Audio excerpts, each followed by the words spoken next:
And so we have another sound comparison video. This time we'll be comparing the Blue Yeti Nano versus the HyperX Quadcast, and also throw in a Deity VLAV mic just to get a sense of how different these all sound. So I've been having a hard time trying to decide between all these microphones. USB microphones, shotgun microphones, lavalier microphones. And I think the HyperX microphone was a really good option. However, I didn't really like the design. There are a couple things I didn't like. For example, the really bright light, and it actually took a USB Type B port, which is actually a larger type of USB port, whereas the Blue Yeti had the micro USB connection, so I could plug any readily available micro USB connection that was on my desk, so I didn't have to have an extra really long cord.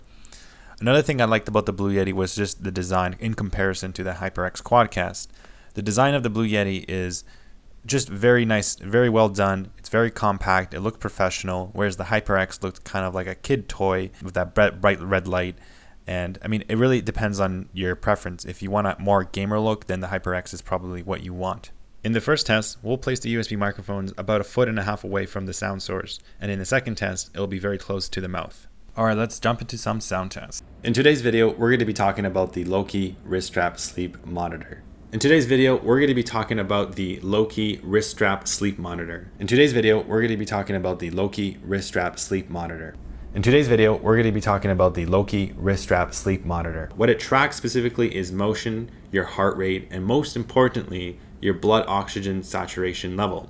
So what it tracks is your motion, your heart rate, and most importantly, your blood oxygen saturation level. So what it tracks is your motion, your heart rate, and most importantly, your blood oxygen saturation level. Well, for me to talk about the importance about your blood oxygen saturation level as you sleep, I need to talk to you about sleep apnea and what it is.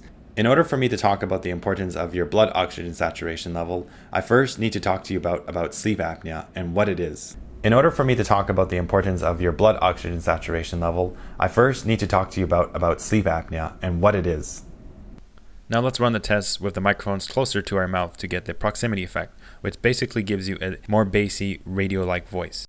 Okay, this is a test. I'm speaking into the microphone and we're going to hear what it sounds like when I have... Okay, so this is the test using the Blue Yeti, and I'm about 10 centimeters over the headphones on. This is set to the number 2 dot, and I'm speaking about 10 centimeters away from the microphone. And I'm about 10 centimeters away from the microphone with a gain of 57. Again, I'm speaking into the Yeti Nano, and I'm going to be comparing this to the Quadcast. So how were the tests? What do you guys think? Let me know down below in the comments. I'm really curious to know which microphone sounds better. In my opinion, I think the HyperX Quadcast has the edge. For my voice, it sounds a little bit crispier and more clear than the Blue Yeti Nano. However, given that the HyperX is pretty much almost double the cost of the Blue Yeti Nano, and the fact that I prefer the Blue Yeti Nano's design, I'm not sure if it's worth the extra money just to get a little bit better sound. The Blue Yeti Nano sounds pretty good already on its own. Whatever microphone you get, make sure you mount it on a tripod or a boom pole so that you get the best quality sound. Now in the end, I decided to not use any USB microphones for my main workflows.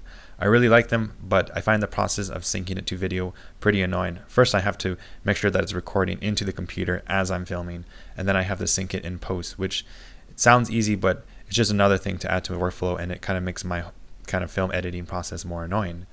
I'm going to go with a shotgun mic. I'm going to be purchasing the Deity D3 Pro shotgun mic. That mic allows me to do voiceovers, but also have great sound quality when it's connected directly into the camera, so I don't have to do any syncing. In the near future, I'll be posting a comparison test between the Deity D3 Pro shotgun mic versus the Deity VLAV lavalier mic. So make sure you subscribe to this channel so you get a notification when I post that video. And let me know which microphone do you think sounds better. I'm really curious to know, so leave your comments down below. By the way, this entire video was voiceovered with the PowerDeWise lavalier mic, which can be bought on Amazon for $20. However, I did hold the microphone on my hand through a pop filter. I didn't have the microphone attached to my chest, which makes the microphone a little more bassy and harder to understand. What do you guys think about this value? I think it's pretty good for $20, but let me know down below in the comments. Thanks for watching. See you guys in the next video.